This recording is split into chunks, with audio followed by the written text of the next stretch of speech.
Arrancamos el año poniendo el ojo en un estudio de la Gallup que arrojó que cerca de la mitad de los dominicanos quieren emigrar. La mitad, señores y señoras.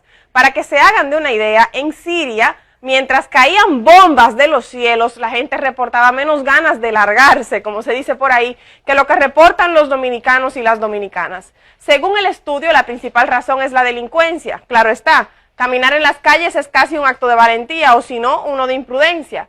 Quienes tienen vehículos suben a ellos con prisa y ponen seguros de inmediato. Las mujeres andamos abrazadas de nuestras carteras. Más de una familia ha tenido que sentarse con sus hijos a explicarle que si un atracador quiere su celular, no se tarde en entregarlo porque podría perder la vida.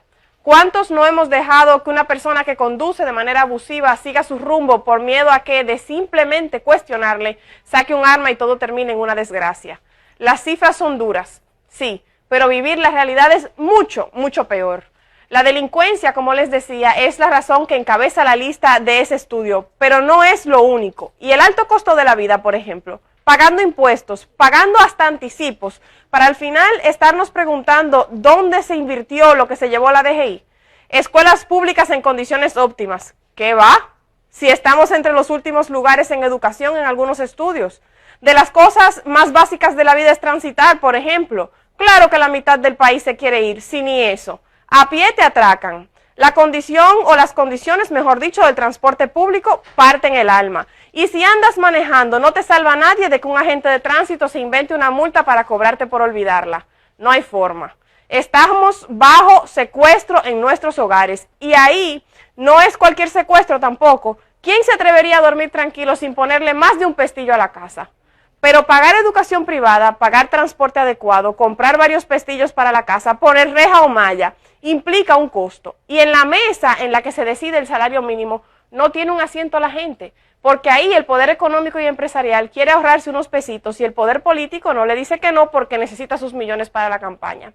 Así el salario mínimo para quienes sí tienen trabajo, que no es todo el mundo, no rinde, no da.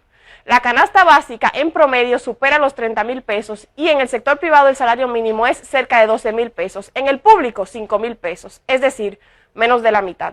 ¿Y cómo tener vivienda propia? Si además de los impuestos y los anticipos hay que pagar por servicios básicos, hay que tener inversor o planta porque la luz se va y cuando llega hay que pagar la cara. Y lo del agua. El agua, señor, es algo tan básico. De los hogares que sí reciben agua potable, más de la mitad se pasa más días sin recibirla que recibiéndola. Más de medio país sin agua potable, pidiendo camiones, comprando agua, llenando cubetas en pozos lejanos, bajando y subiendo lomas para buscar agua al río. Y poner un reclamo, imposible. La burocracia en República Dominicana es un verdadero impedimento para todo. Vivir en este país es una odisea. Esta situación es terrible, definitivamente, pero quiero sobre todo resaltar la heroicidad de la gente, que se despierta cada mañana, sale a poner a funcionar su inversor, su planta, su bomba, lo que sea, y busca su agua, se alista, sale a trabajar mirando para atrás por si viene un atracador, deja primero a sus hijos en el mejor centro educativo que puede, llega a su trabajo, hace su mejor esfuerzo, paga sus medicamentos de su bolsillo, porque algunas aseguradoras se hacen las locas, como dicen por ahí, y mientras se frustra con las situaciones del tránsito o con las imprudencias en las vías, una emisora proyecta la voz de un periodista vendido, otro serio denuncia que las autoridades le escuchan las llamadas o le leen los mensajes y no pasa nada. En el Congreso no hay mayoría para aprobar las leyes que protegen a la gente, por eso no se aprueba la prohibición del matrimonio infantil, pero si se reparten unos billetes o unos carguitos, la Constitución se reforma rapidísimo. No le culpo ni le puedo culpar si llega a su casa y le dice a sus hijos que con el narco o con el rifero del barrio no se metan, que no les denuncien, que nadie los va a defender porque el policía de turno tiene con ellos un acuerdo secreto, pero a voces que quedará impune. No le culpo, imposible, porque se pasó todo el día siendo héroe o heroína y es demasiado pedirle que su valentía ponga por medio a sus hijos. No le culpo tampoco si se quiere ir, si tras tanto cada día quiere emigrar. Por eso les decía que los números como ese, de que casi la mitad del país quiere emigrar, son duros, pero la realidad detrás de esas cifras es aún más difícil.